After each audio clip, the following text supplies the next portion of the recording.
Hello, my name is Jared Ludlow, Publications Director at the BYU Religious Study Center, your weekly resource for gospel scholarship.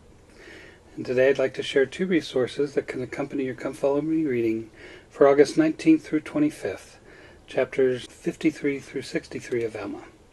The first is called Hagoth and the Polynesians by Robert Parsons, a former religion faculty member here at BYU, and it comes from a volume the RSC published called The Book of Mormon, Alma, the Testimony of the Word.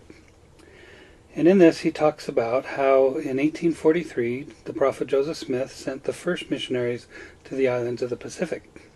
The interest in the people of the Pacific comes from a brief account in the Book of Mormon of one Hagoth, a Nephite shipbuilder who left the Americas and sailed away and, quote, was never heard of more.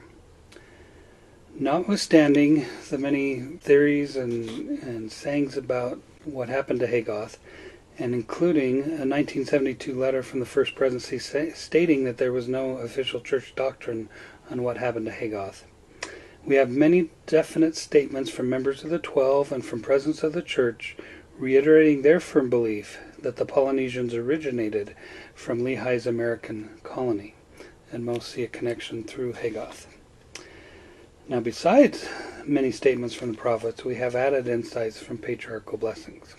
So he goes through and talks about some of these different statements from the church leaders and some of the information from patriarchal blessings. And here's part of his conclusion.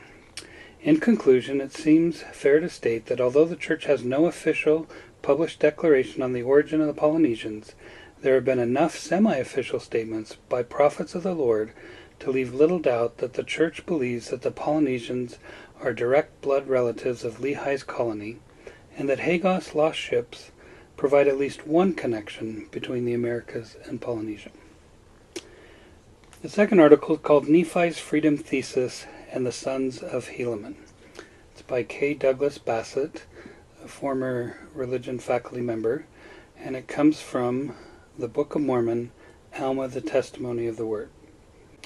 And in this he looks first at the recurring scripture phrase, "Inasmuch as you shall keep my commandments, you shall prosper in the land.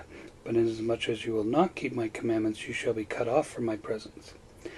This becomes a type of a freedom thesis for the promised land, which is repeated word for word or paraphrased many times throughout the rest of the Book of Mormon. To understand this promise, he says, we need to define the word prosper in a Book of Mormon context. Certainly prosperity has to do with the physical and spiritual circumstances of the obedient, but beyond that it is used in the framework of deliverance. He goes on to say the sons of Helaman are mentioned in only 4 chapters in the Book of Mormon, Alma 53, 56 through 58. Yet, the message of their experience has been used as an example to the youth in the church from Joseph Smith's day all the way to our time. And here's some of his conclusion.